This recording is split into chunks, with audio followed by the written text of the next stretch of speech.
Olá, sejam muito bem-vindos a mais uma videoaula. Eu me chamo Natália, sou médica criadora do canal Doutora Ensina e o tema da videoaula de hoje é um pouco diferente. Eu trouxe para vocês aqui um pouco do conhecimento que eu compartilhei com a minha equipe de trabalho, minha equipe de saúde da família. Essa semana eu dei um treinamento, uma atualização sobre suporte básico de vida na atenção primária à saúde. Sabe aquelas massagens que vocês já ouviram falar, que a gente chama de RCP, ressuscitação cardiopulmonar? Pois é. Acaba que a gente estudando muita teoria, né, de atenção básica, muitas doenças, e como não é algo frequente de acontecer no postinho, né, já que a gente está lidando ali com a atenção primária à saúde, não tão frequente como acontece nos hospitais, por exemplo, a gente acaba deixando esse conhecimento de lado, tá? Mas é importante nós estarmos preparados para caso algum dos pacientes venha ter uma parada cardiorrespiratória na unidade de saúde que você trabalha. Então, pensando nisso, né, eu resolvi trazer uma atualização teórica para vocês de como proceder, como deve ser a ressuscitação cardiopulmonar dentro de um postinho, dentro da atenção primária à saúde. Como é que tudo vai se ordenar? Porque, gente, o que eu vou trazer hoje nessa aula é um conjunto de ações ordenadas. Se forem bem executadas, e tudo tem que ser muito rápido, né? Controlar as emoções para fazer tudo muito rápido. Se forem bem executadas, essa sequência de ações, a taxa de sobrevida do paciente sobe muito. Então, a gente tem mais chances de salvar aquela vida, caso venha acontecer. Como não é algo que a gente pratica muito, como tudo na vida que a gente não pratica, a gente acaba esquecendo. Eu já tive um treinamento há alguns anos atrás, mas não me lembro. Enfim, é bom sempre a gente estar se reciclando, tá? E suporte básico de vida, a gente tem que pelo menos, no mínimo, uma vez por ano, tá? Repassando ali toda aquela sequência, como é que a gente vai proceder, né? Dividir responsabilidades, e é isso que a gente vai ver nessa aula de hoje. Então, se já gostou do tema, já sabe, não esquece, deixa o teu like. Se ainda não é inscrito no canal, se inscreve no canal, tá? E ativa o sininho para ser notificado de próximas videoaulas. Bora lá? Então, gente, como eu falei para vocês, né? Parada cardiorrespiratória. A paciente estava lá, chegou na unidade e, caiu no chão, desmaiou. E aí? Será que ele está tendo uma parada? Será que ele não está tendo? O que você vai fazer? Né? E esse treinamento aqui não é só para médico, não é só para enfermeiro, esse treinamento é para todos os membros da equipe. Isso inclui a recepcionista que faz parte da equipe, isso inclui auxiliar de serviços gerais, a pessoa que está lá, né, fazendo com que a UBS esteja sempre limpa, esteja sempre tudo bem esterilizado. Isso inclui todos os profissionais que trabalham, porteiro, se na sua unidade tiver porteiro, todo mundo tem que ver essa videoaula aqui ou buscar o conhecimento sobre esse tema aqui, tá, gente? Para que na hora a gente tenha mais chance de salvar uma vida, como eu falei para vocês. Então, bora lá para esse conjunto de ações.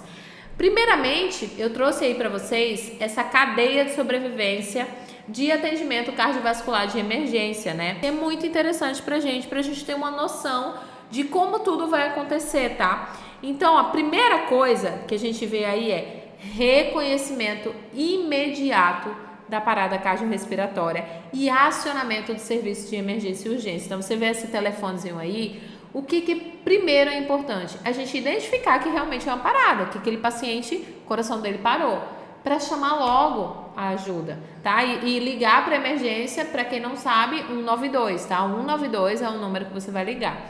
Mas tá, eu preciso reconhecer, eu preciso ligar. Mas quem vai fazer isso? Quem é o responsável?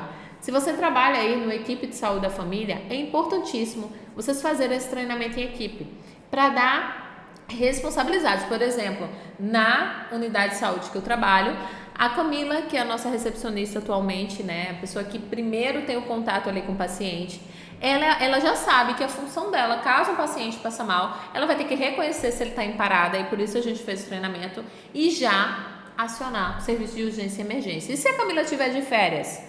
O substituto da Camila deverá ser o responsável por isso. Então, é importante cada um entender bem qual o seu papel, né, na hora que acontecer um caso de parada cardiorrespiratória.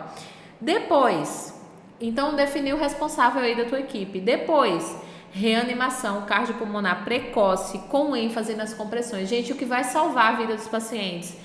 todas, vocês vão ver que tem algumas coisas, sobretudo em relação à ventilação, que algumas literaturas discordam, né? Não tem consenso.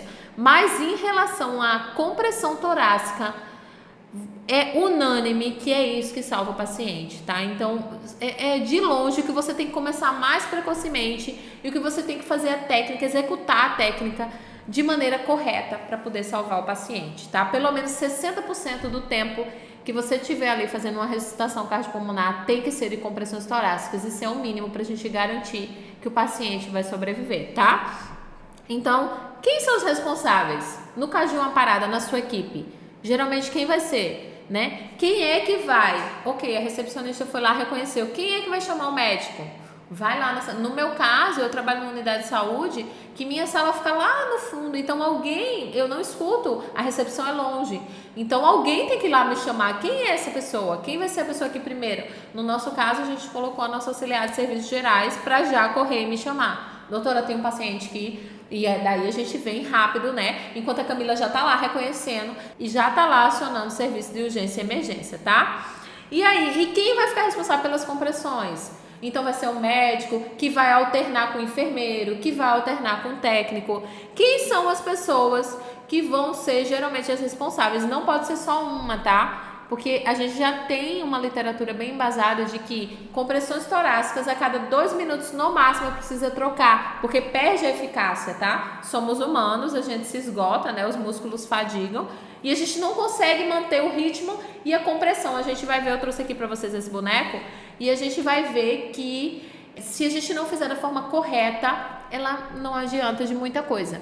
Então, como a gente tem essa exaustão a cada 2 minutos no máximo, se a pessoa cansar antes, 1 minuto, já cansei, troca, tá? Então, quem são as pessoas da tua equipe que vão ficar responsáveis pelas compressões torácicas?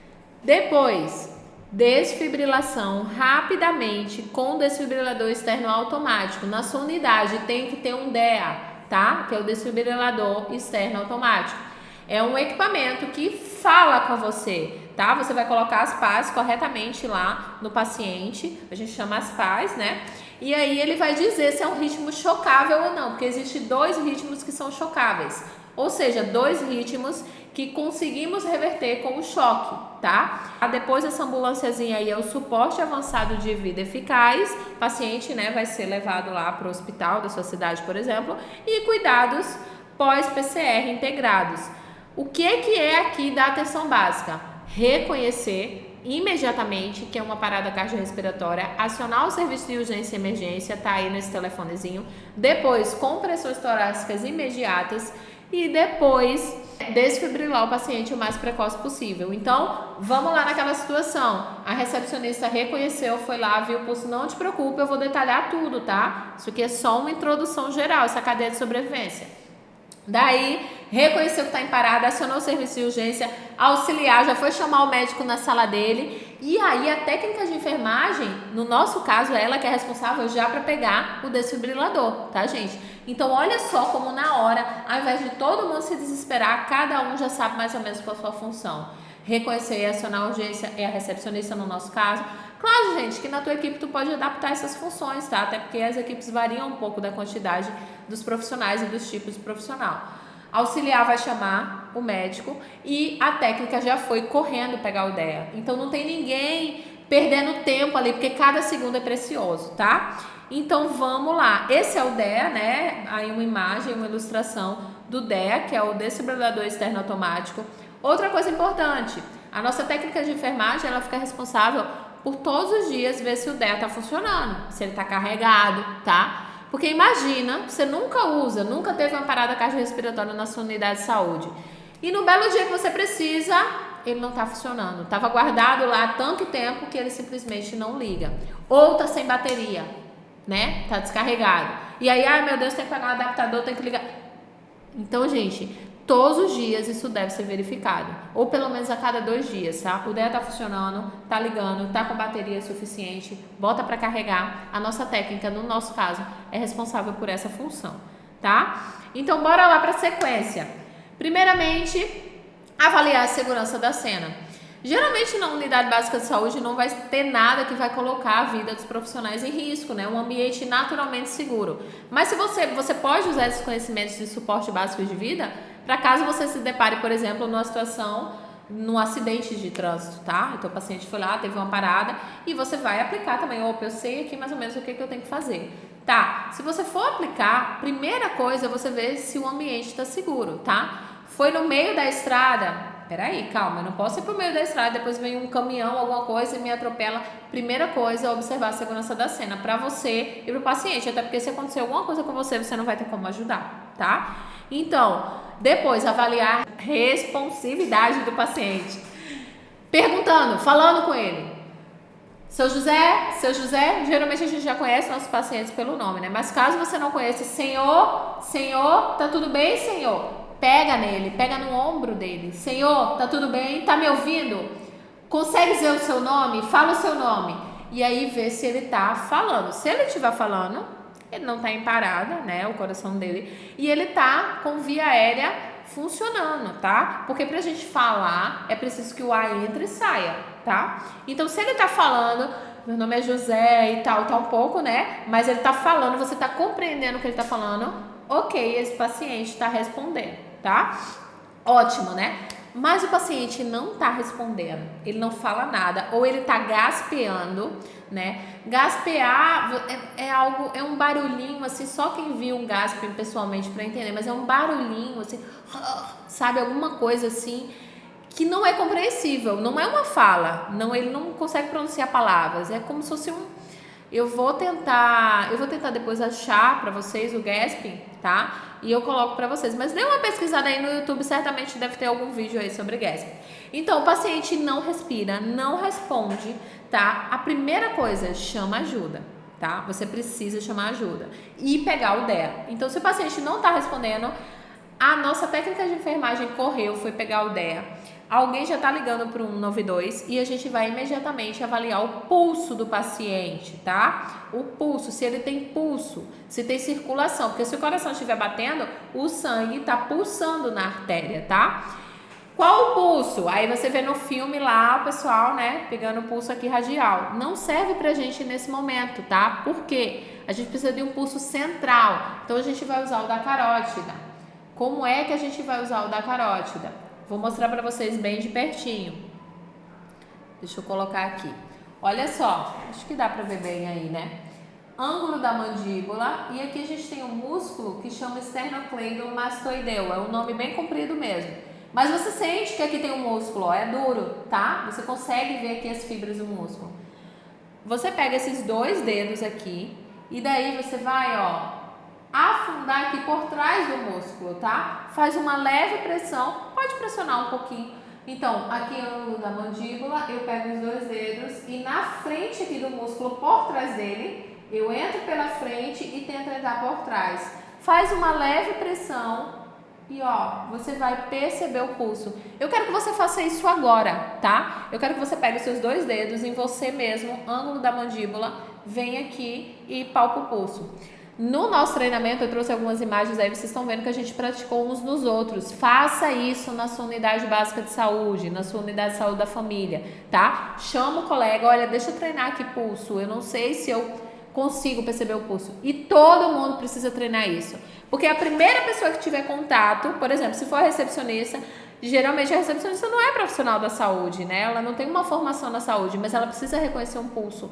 Porque enquanto alguém tá lá chamando o médico, ela já tá lá, ó, verificando o pulso, tá? E essa manobra, gente, não pode durar mais do que 10 segundos. Não dá para durar mais do que 10 segundos, tá? Não dá para perder tempo. Ah, eu não sei, eu não tenho certeza se tá com pulso, se não tá, se você não tem certeza. Tá sem pulso, tá? Se só tem você para avaliar e você não tem certeza, tá sem pulso. Agora, se você tem equipe, chama uma pessoa que pode ver, mas não pode demorar, tá? Não pode demorar, na dúvida tá sem pulso. E daí, ok, o paciente não responde, não respira, porque ao mesmo tempo que eu tô avaliando o pulso, eu tô olhando aqui pro tórax dele, para ver se o tórax dele tá subindo e descendo, se ele tá respirando, tá? Então, tô avaliando o pulso e já tô olhando o tórax. Opa, eu acho que ele não tá respirando, eu não tô conseguindo palpar o pulso. Isso aí não passou nem 10 segundos, já vem aqui para começar as compressões torácicas, que eu vou mostrar para vocês como é que vai ser, tá? Então, paciente não responde, não tem movimento respiratório ou está em gasping, né? Ele não tá respirando, mas ele tá com gasping lá. sem pulso, imediatamente comece a RCP, porque as compressões torácicas são o que vão salvar a vida do paciente, tá? Assim que o desfibrilador tiver técnica de enfermagem, no nosso caso, chegou com o desfibrilador, já vai posicionar as pás para ver se é ritmo chocável ou não, tá bom? A gente vai ver melhor essa sequência aqui. Mas a sequência é basicamente essa, tá?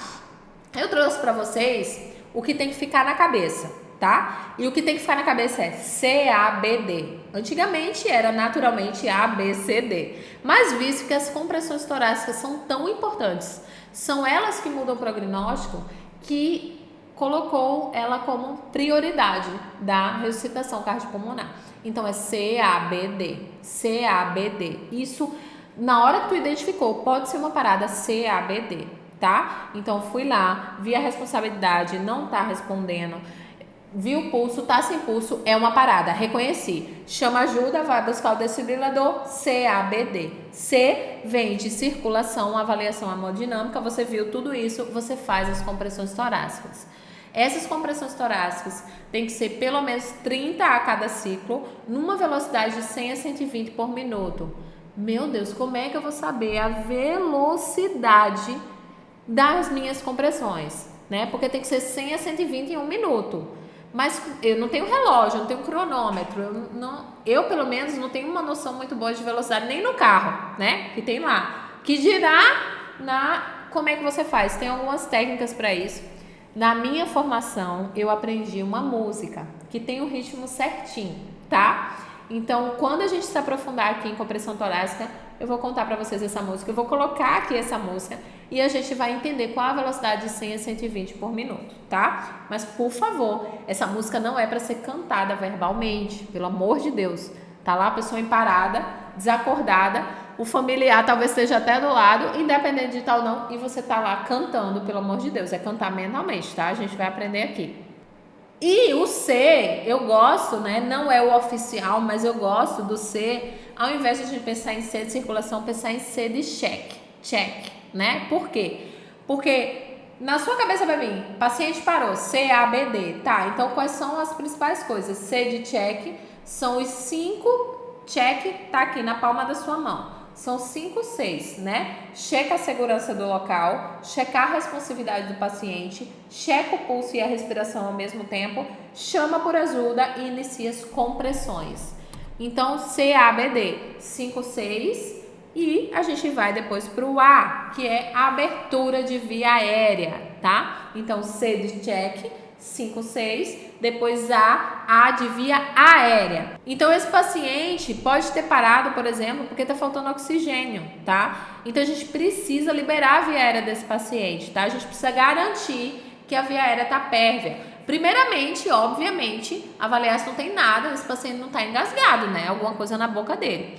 Isso, gente, tudo muito no automático, tá? Não tá não, ele chegou andando, falando, caiu. Paciente tá falando, a gente nem pensou no CABD, né? Porque ele não tá em parada, ele tá conversando. Se ele tá conversando, inclusive a via aérea dele, como eu falei pra vocês, tá ok, tá?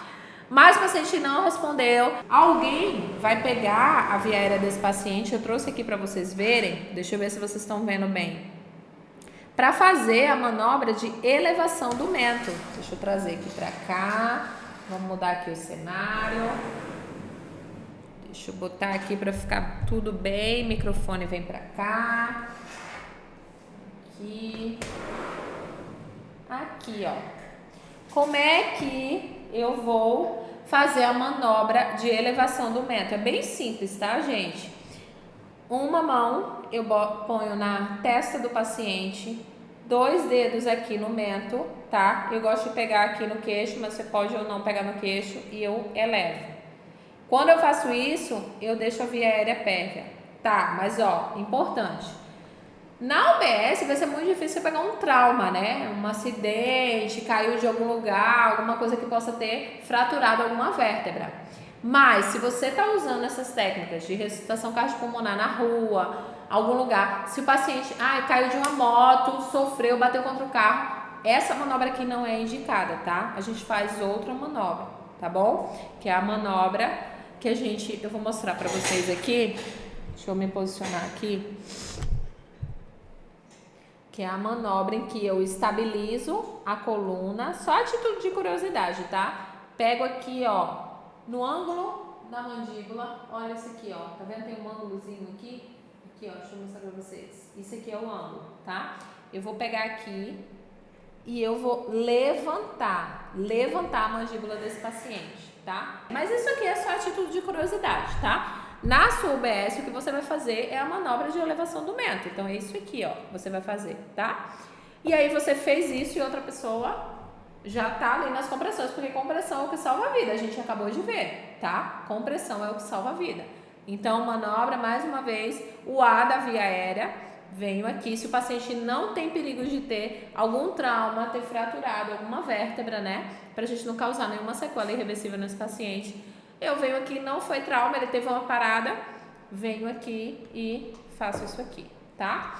Então, aí tem uma imagem pra vocês, tá? Da elevação do mento, né? E CAB, B de quê? De ventilação. Aí é que vem aquela falta de consenso que eu falei para vocês. O Consenso Internacional de RCP de 2022, ele advoga contra fazer a ventilação. O que seria a ventilação? Seria a respiração boca a boca ou o ambu, né? Que você aperta lá. Vocês já viram o ambu, não sei se vocês viram. É uma bolsa, é uma máscara, né? Bolsa, válvula, máscara, né? Tem uma válvula, tem uma máscara que vem aqui, né, na boca do paciente e você aperta. Então, a ventilação pode ser feita dessas duas maneiras. Se for um caso de afogamento, ok, faz sentido, tá? Mas se não, se for um caso de paciente chegou lá, muito difícil também a gente pegar afogamento, né, na atenção primária no postinho. O paciente chegou lá, geralmente um idosinho e tal, caiu. Você viu com a parada, tá sem pulso. Olha só, se for te atrapalhar, a recomendação é que não faça a ventilação. O Consenso Internacional de RCP 2022 e o Task Force não recomendou, porque viu que acaba que na prática atrapalha muito, porque você faz lá as 30 compressões para 2 ventilações, tá? A gente vai falar um pouco de ventilação. E se atrapalha muito, seria melhor não fazer. No entanto, na prática, acaba que ainda se fazendo muito, porque o ACLS, né, que é aí a grande fonte da gente de ressuscitação cardiopulmonar, de 2020, ele ainda advoga a favor de fazer, sim, o dispositivo bolsa válvula máscara. Então, seriam 30 compressões e depois das 30, 2 ventilações e mais 30, e isso seria um ciclo. Tá? Isso seria um ciclo, 30 compressões para 2 ventilações, ou na bolsa válvula máscara ou na respiração boca a boca com proteção, tá, gente? Sempre com proteção. Mas até o próprio ACLS fala, se o socorrista for leigo, não realizar ventilação. Então, assim, nós somos profissionais da saúde, não somos leigos, né? A gente tem o conhecimento. Mas se você é uma pessoa que você nunca fez um RCP na vida e que você acha que você vai, às vezes a primeira vez que a gente vai fazer algo, a gente pode se atrapalhar. Tá ali, tá te atrapalhando, esquece a ventilação. Foca na compressão, o que vai salvar a vida do paciente é a compressão, tá bem? E o D é a desfibrilação, né? Então, a gente imediatamente foi lá, tá fazendo a massagem, bota as pás, se o ritmo for chocável, ele mesmo vai te avisar, fica tranquilo, olha, se afaste, ritmo chocável, e você vai se afastar, vai dar o choque. Assim que der o choque, você não vai estar verificando o pulso, vendo via aérea, nada disso, você vai voltar direto para a compressão. No próximo ciclo é que você vai novamente verificar o pulso para ver se esse paciente voltou, isso é bem importante, tá? Quando dá o choque, a gente tende a achar, deixa eu ver se voltou, se o coração voltou. Aí vai lá perder tempo com o pulso. Não. Deu choque, compressão, faz lá 30, daí você verifica o pulso, tá? E aí volta para as compressões caso ainda não tiver voltado, tá bem? Vamos se aprofundar um pouquinho no centro dessa aula, que são as compressões torácicas, tá? Isso aqui é o que, de longe, a gente tem que saber executar bem. Porque se a gente não executar isso aqui bem, a chance da gente salvar o paciente é baixa, tá? Então, fazer as compressões torácicas, o paciente tem que estar numa superfície rígida, tá, gente? Então, se ele tiver, vamos botar ele aqui no colchãozinho, a gente tende a querer botar ele num lugar fofinho, não, é no chão. Inclusive, se tiver ele no colchão, numa cama, bota ele no chão pra fazer, tá bom? Deus o livre, mas se acontecer na sua casa, você já sabe, bota o paciente no chão. Porque você vai precisar, perde a eficácia quando você empurra ele contra o chão e o colchão está amortecendo ali o impacto. A gente precisa ter uma profundidade de 5 centímetros. A caixa torácica, ela vai entrar 5 centímetros. Se ela vai entrar 5 centímetros e você está num colchãozinho fofinho embaixo, isso vai dificultar, tá? Então, primeira coisa, superfície rígida. Inicia assim que avaliar que está com pulso ausente, como eu falei para vocês, e elas serão realizadas com as 2 mãos no centro do tórax. Olha só, vou mostrar para vocês, deixa eu mudar aqui a câmera. Eu vou mostrar para vocês. Uma mão, 2, a gente costuma, ó, entrelaçar aqui. Essa mão eu sou destra, tá? É a minha mão direita. Talvez aí esteja espelhado para vocês porque é uma gravação, mas essa é a minha mão direita. Eu coloco ela por baixo e eu faço isso aqui. Então a mão é isso aqui. Eu tenho uma imagem aí para vocês, vou mostrar para vocês. É isso aqui, tá? É isso aqui. E o socorrista deve estar posicionado com uma coluna reta e tronco levemente flexionado para frente. Os braços devem permanecer esticados. Então é isso aí que vocês estão vendo, ó. Olha só, percebe que o braço dele está esticado, ele está lá com as mãos no tórax do paciente. Não é para ficar dobrando o cotovelo, tá? O cotovelo tem que permanecer sempre esticado. E o que vai subir e descer não é só sua cabeça, tá? É todo o seu tronco, tá bom? Então eu vou demonstrar aqui para vocês agora, para vocês não ficarem com dúvida, tá? Então deixa eu colocar o computador aqui. Então eu tô aqui, tá? Deixa eu levantar aqui, acho que dá para ver bem. Aqui tá o paciente. Tá sem pulso, vou começar as compressões. Então eu pego aqui minha mão, boto no tórax do paciente, percebam que o meu cotovelo, ele tá esticado, tá? Tá bem esticado. Então eu boto aqui no centro do paciente e eu vou jogar o meu corpo aqui, ó. Como ele tá numa mesa, ele tá um pouco mais alto, então eu tenho que inclinar o meu corpo para frente, para que minha coluna fique reta. E na minha coluna ficar reta, ó, eu vou fazer isso aqui, tá? Eu vou abaixar, percebam que o ângulo aqui está todo reto, então, ó, é isso aqui. Qual a velocidade? Essa aqui, ó, vou mostrar para vocês.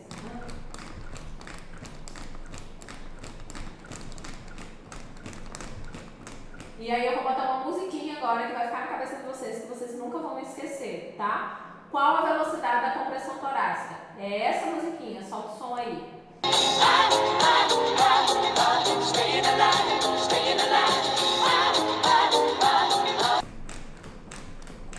Perceberam que o meu cotovelo ficou esticado em todo momento?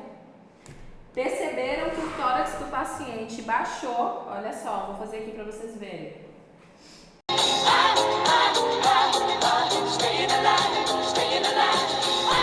E o mais importante, eu tô entrando, mas eu tô voltando todo o tórax para poder baixar de novo. Não adianta vocês quererem fazer isso aqui, ó. Não adianta vocês quererem fazer isso aqui, ó. Só aqui embaixo. O tórax precisa voltar e depois que ele voltar eu comprimo de novo. Por quê? O que eu tô fazendo? Eu tô comprimindo o coração e aí eu comprimo o coração e tem que liberar para ele voltar, tá bem? Voltando aqui para nossa aula, essa musiquinha fica na cabeça, né? Por favor, não cantem, pelo amor de Deus. Pelo amor de Deus, imagina o senhorzinho lá, Deus o livre, tá lá com a esposa dele e você lá, já aconteceu, tá, gente? Eu já soube de uma pessoa que fez, salvou até, foi legal, mas ficou cantando, tá? Então, por favor, não cantem alto, cantem na cabeça, tá? Então, como eu falei pra vocês, a posição, as compressões devem deslocar o tórax em pelo menos 5 centímetros e não mais que 6, tá? Então, aí, ó, isso que eu tô falando pra vocês, a gente comprime 5 centímetros e tem que voltar, e aí depois comprimir de novo, tá? A frequência das compressões deve se situar entre 100 a 120 por minuto, e aí essa musiquinha vai deixar você mais ou menos no ritmo, tá? Deve-se deixar que o tórax retorne à posição original após cada compressão. Deve-se minimizar as interrupções e realizar pausas para a checagem do pulso o mais rápido possível, sempre no máximo 10 segundos você tem que gastar para ver se o paciente está com pulso ou não, tá bom? Isso geralmente se você estiver só, né? Então se você tá só tem você e o paciente ali, você faz as compressões E no máximo ali você para rapidinho, vê se voltou o pulso e já volta para as compressões, tá? Se você tá em equipe, até outra pessoa pode checar o pulso. Você dá uma paradinha rápida, a pessoa checa o pulso e já volta, tá? Compressão tem que estar mais de 60% do tempo, como eu falei para vocês. Caso seja possível, o executor das compressões deve ser trocado a cada 2 minutos. Porque, caso seja possível, você pode se deparar não na unidade básica de saúde, né? Muito difícil você estar sozinho na unidade básica de saúde. Mas espero que não aconteça com você, mas você pode estar em casa sozinho com alguém e alguém tem uma parada, tá? Então, nesse caso, você vai lembrar do CABD, vai falar com a pessoa, vai avaliar o pulso, parou, já começa as compressões, tá? Via aérea do paciente tem que estar garantida. Compressões, e daí você, quando for parar para avaliar o pulso, rapidinho volta, avalia o pulso e já vem, tá? E aí eu espero que isso nunca aconteça com você. Já deixa o 192, gente, é sempre bom deixar no celular como um atalho, tá? Para você discar rapidamente, para você chamar ajuda. As compressões não devem ser interrompidas até o desfibrilador estar pronto para dar o choque. Então, o desfibrilador chegou o desfibrilador, parei, soltei para poder botar. Não, calma. As pás, elas geralmente vêm embaladas, tá? Então, você vai abrir, vai tirar as pás, vai montar tudo e outra pessoa tá lá, ó, fazendo as compressões, tá? Então, no nosso caso, a técnica tá lá preparando o desfibrilador, eu não vou parar porque ela tá preparando. Quando ela disser assim, tudo ok, e ela colocar as pás no paciente, é que eu paro a compressão, tá? Enquanto as pás não estiverem colocadas, não para a compressão, tá bem, gente? Ventilação. Em relação à ventilação, se você se sentir apto para fazer a ventilação, faça, mas cada ventilação não deve durar mais que 1 segundo, tá? Nem muito rápida e nem muito devagar. Se você for usar o AMBU, que é a bolsa, válvula, máscara, você aperta e deixa retornar totalmente para apertar de novo. Mesma coisa da compressão, você não tem que deixar retornar o tórax. No AMBU você vai apertar e vai deixar voltar para apertar de novo, mas não pode ser nem muito lento, nem muito rápido, tá? Então é no máximo 1 segundo cada ventilação, 1, 2 e já volta a compressão, tá? E ofereça volume sempre suficiente para subir e baixar o tórax, tá bem? Então você vai ver, tem paciente que a gente não consegue ver tão bem, tá? Mas alguns pacientes, principalmente se for bem magrinho, você faz a ventilação e você percebe o movimento da caixa torácica, tá? Posição das pás. Então, não se preocupem, tem nas pás do desfibrilador qual a posição que você deve colocar cada uma, tá? Mas vocês percebam aí nessa imagem que tem que passar uma corrente elétrica. Então, por isso que a gente bota no canto superior direito aqui, ó, do tórax, tá? Acima do nível do coração e aqui na parte inferior do tórax, né? Parte abdômen superior e inferior do tórax aqui, ó, do lado esquerdo, porque daí a corrente vai passar pelo coração, tá bem? Essa é a posição das pás, mas se na hora você não lembrar, não se preocupa, dá uma olhada aqui, eles colocam uma imagem em cada pá, tá? Do desfibrilador. Aqui é uma observação, você vai desfibrilar uma pessoa que é muito peluda, tá? Um Tony Ramos da vida. Então, provavelmente, as pás não vão grudar, porque você cola as pás no tórax do paciente. Se isso acontecer, gente, é preciso, lá na nossa unidade, até a gente fez esse treinamento e já viu que tinha que colocar um depiladorzinho, uma gilete, dentro do kit de emergência. Porque se o paciente é muito, muito peludo, isso é difícil acontecer, tá? Dele ser tão peludo a ponto das pás não grudarem. Mas daí, enquanto você tá lá fazendo a compressão, outra pessoa já vem com a gilete e tira o pelo só da região onde a pá precisa colar, tá bom? Então, isso é importante. Ou se o paciente está molhado de um afogamento, alguém pega uma toalha, não você, porque você está lá nas compressões, alguém pega uma toalha e enxuga o tórax do paciente para poder colar as pás, porque senão não vai colar direito, tá? E se não colar direito, a carga não passa direito, tá? Não tem corrente. E a gente precisa de corrente. Então, para a gente ter uma ressuscitação cardiopulmonar de alta qualidade, a gente precisa inicie a RCP de forma precoce, tá? Garanta compressões torácicas com frequência de 100 a 120 por minuto. Stenola. Essa é a frequência. Além da profundidade de 5 a 6 centímetros, com o retorno do tórax ao nível normal após cada compressão, para viabilizar o enchimento cardíaco. Minimize interrupções, desfibrilação precoce assim que disponível. E é isso, gente. Eu espero que vocês tenham gostado dessa aula, tá? Aplique isso, divulgue para colegas que trabalham aí na saúde, seja em qualquer lugar. Inclusive, eu recomendo, mesmo para quem não é profissional, alguns países isso é uma noção básica de suporte básico de vida, tá? Se é suporte básico de vida, isso aqui, na minha opinião, deveria ser ensinado nos colégios, né? De repente para o ensino médio, né? Deveria ser ensinado até, gente, para o ensino fundamental também, tá? Então, deveria ser ensinado nas empresas, deveria ser ensinado às populações, mesmo a população leiga. Pelo menos uma compressão torácica, que a gente sabe que é o mais importante, efetiva. É preciso ter uma base teórica, você precisa saber que o quanto que você tem que empurrar, o quanto que você tem que não pode dobrar o cotovelo. Todos esses detalhes que fazem toda a diferença para uma execução eficaz, né, de uma compressão torácica. Na minha opinião, isso deveria ser ensinado a todo mundo, tá? Porque se um dia todo mundo está sujeito, alguém próximo de você tem uma parada do seu lado. E aí imagina que angustiante deve ser não saber o que fazer para ajudar até o socorro chegar, até a ambulância chegar. Então, se você quer compartilha esse vídeo aí com o máximo de pessoas que você puder, tá? Faz, ó que legal, não é tão complicado assim, tá? Pelo menos o CABD tem que estar firme ali, tá? Tem que estar firme, tem que estar na sua memória. Então, recomendo também, assistiu essa aula agora, quando for daqui a 6 meses assistir de novo, pelo menos 2 vezes no ano aí, uma vez no ano que seja, principalmente se você é profissional da saúde, você tem que dominar isso aqui, tá bom? Então é isso. Cadê o dentista, né? Tirar ele da cadeira do dentista. E botar no chão. Perfeito. Eu e tu. A dúvida da Dani. Até vou botar Tirar, pega as pernas, pega os braços. A dúvida da Dani é Me chamar excelente. Parou na cadeira do dentista. Botar no chão.